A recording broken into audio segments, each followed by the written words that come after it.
अस्सलाम वालेकुम dear students. हमने जो लेक्चर सीरीज स्टार्ट की हुई है जिसके अंदर मैं आप लोगों के साथ मैथ और फिजिक्स के रिपीटेड एमसीक्यूज डिस्कस करता हूँ, यूईटी के, ई कैट टेस्ट के और नस्ट के, एनईटी के। तो आज भी मैं आप लोगों के साथ रिपीटेड एमसीक्यूज डिस्कस करूँगा। बहुत इंपॉर्टेंट वीडियो है, आप लोगों ने इसको एंड तक देखना है। इससे पहले अगर आप लोग इस चैनल पर न्यू हैं तो इसको सब्सक्राइब कर लें, बेल नोटिफिकेशन ऑन कर लें, ताकि जो टॉप 3 यूनिवर्सिटीज़ हैं उनके रिलेटेड रेलेवेंट मटीरियल्स आपको इस चैनल के थ्रू मिलता रहेगा। हम स्टार्ट करते हैं आज का लेक्चर। ये जो एमसीक्यूज़ आप लोगों के सामने नज़र आ रहा है ये बहुत ज़्यादा रिपीटेड है नस्ट के अंदर। अब अगर आप लोग इस क्वेश्चन को देखें तो वो कहता है ए और बी दो मैट्रिसेस हैं और उनके सम का ऑर्डर गिवन है। आपने इन दो मैट्रिसेस की प्रोडक्ट का ऑर्डर बताना है।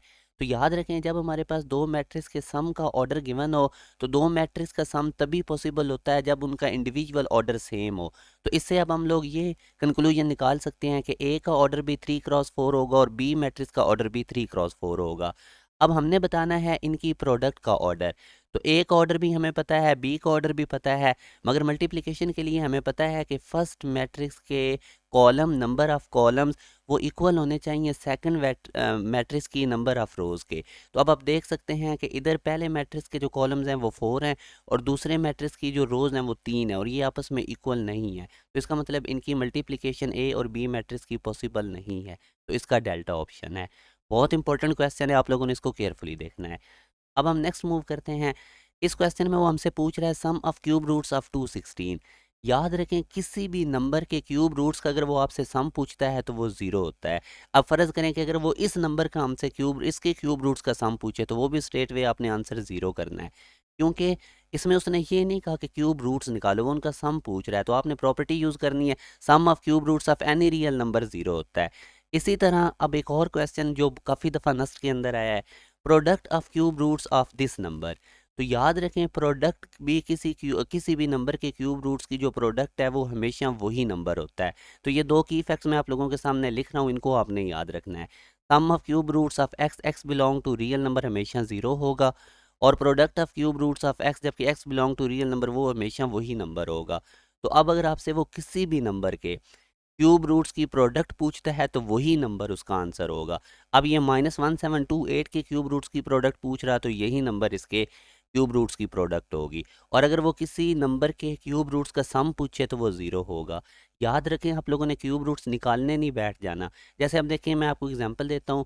27 के क्यूब रूट्स होते हैं 3 ओमेगा स्क्वायर। तो अब इनकी प्रोडक्ट अगर आप लें तो वो 27 ओमेगा क्यूब बनता है और ओमेगा क्यूब 1 होता है, तो इसका आंसर 27 इट सेल्फ 27 ही है।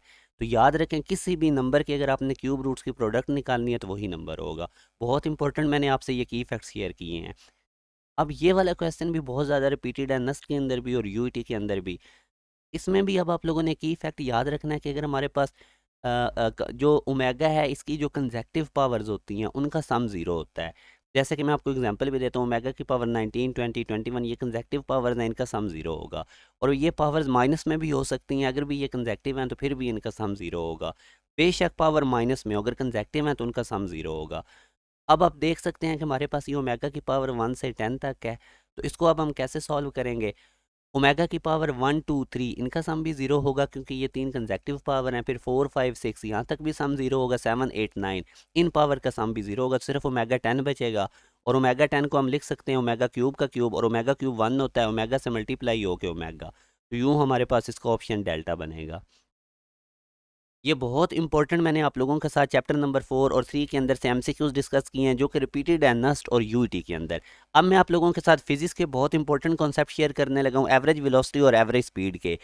याद रखें, अब ये क्वेश्चन है कि जो काफ़ी दफ़ा यूईटी ई कैट में आया हुआ है कि ए पर्सन मूव करता है Lahore to Islamabad 60 kilometre per hour से, और फिर वो वापस रिटर्न बैक आता है, यानी इस्लामाबाद से लाहौर 40 किलोमीटर पर आवर से। तो एवरेज स्पीड निकालनी है। तो बच्चे यहाँ पे क्या मिस्टेक करते हैं, वो इन दोनों स्पीड्स को ऐड करते हैं, दो पे डिवाइड करते हैं और 50 को टेक कर देते हैं। अब मैं आपके साथ बहुत इंपॉर्टेंट की फैक्ट शेयर करने लगा हूँ। याद रखें, हमारे पास ये फार्मूला होता है S = VT। अगर तो डिस्टेंस कवर्ड बॉडी का सेम होगा तो उसके बाद एवरेज स्पीड ये फार्मूला है 2v1 v2/v1 + v2। ये कब अप्लाई करना है? जब डिस्टेंस कवर्ड सेम होगा। अगर टाइम सेम है तो फिर एवरेज स्पीड निकालने का ये वाला फार्मूला है, जिस सिंपल दोनों वेलोसिटीज ऐड करें, दो पे डिवाइड करें। और अगर हमारे पास स्पीड सेम है तो याद रखें एवरेज स्पीड और इंस्टेंटेनियस स्पीड इक्वल होती है, ये भी आपने याद रखना है। और जनरल केस के अंदर अगर ना डिस्टेंस कवर्ड सेम है ना टाइम सेम है तो फिर आप लोगों ने एवरेज स्पीड उसी तरह निकालनी है, total distance divided by total time. अब अगेन इस क्वेश्चन को देखते हैं, अब ये आपको बहुत आसान लगेगा। अब पहले तो ये देखें कि वो लाहौर टू इस्लामाबाद जा रहा है इस स्पीड के साथ और फिर रिटर्न बैक, यानी इस्लामाबाद से लाहौर आता है। तो अब इसमें अगर आप देखें तो डिस्टेंस कवर्ड सेम है, और अगर डिस्टेंस कवर्ड सेम होगा तो भी मैंने बताया था एवरेज स्पीड का ये फार्मूला है। आप सिंपल इसमें वैल्यूज़ प्लग इन करें और आप लोगों ने आंसर कैलकुलेट कर लेना, जो कि हमारे पास 48 किलोमीटर पर आर है। वेरी इंपॉर्टेंट ये क्वेश्चन है। जो मैं आपको ये की फैक्ट्स बता रहा हूँ ये बहुत ज़्यादा इंपॉर्टेंट है, ये बड़े आपको काम आएंगे यूईटी के ई कैट टेस्ट में भी और नस्ट में भी। अच्छा, एवरेज वेलोसिटी अब इसकी आप लोगों ने खुद कैलकुलेट कर लेनी है। अब एक और क्वेश्चन हम देखते हैं, वो कहता है कि कार ट्रैवल करती है Lahore to Sargodha 40 kilometre per hour से in first half time, and Sargodha to Islamabad जाती है at 60 kilometre per hour in next half time. तो अब आप देखें, अब टाइम सेम है। जब भी इस तरह के वर्ड आ जाए ना, first half time, second half time, तो फिर टाइम सेम होता है। एवरेज स्पीड अब सिंपल देखें, जब टाइम सेम हो तो एवरेज स्पीड का ये फार्मूला था। तो आप लोग सिंपल इन वेलोसिटीज़ को ऐड करें, दो पे डिवाइड करें, 50 मीटर पर सेकंड हमारे पास बीटा ऑप्शन है।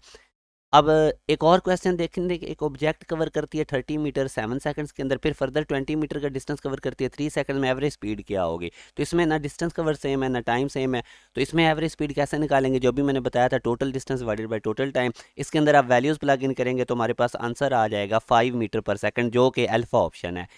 तो जो बच्चे भी, जैसा कि मैंने आपको पहले भी बताया था कि प्रॉपर वे से नस्ट एनईटी और यूईटी ई कैट की प्रिपरेशन करना चाहते हैं, हमारा ये एक सेशन स्टार्ट होने जा रहा है। उसमें लिमिटेड सीट्स हैं, बड़ी ज़बरदस्त रेलेवेंट आप लोगों को प्रिपरेशन करवाई जाएगी। तो आप लोग इस दिए गए कॉन्टैक्ट नंबर पे कॉन्टैक्ट करके तमाम डिटेल ले सकते हैं। लिमिटेड सीट्स हैं, ये जो बच्चे भी नस्ट और यूईटी में जाना चाहते हैं उनको हाईली रिकमेंडेड है कि वो ये सेशन ज़रूर ज्वाइन करें। अपना ख्याल रखिएगा। अल्लाह हाफिज़।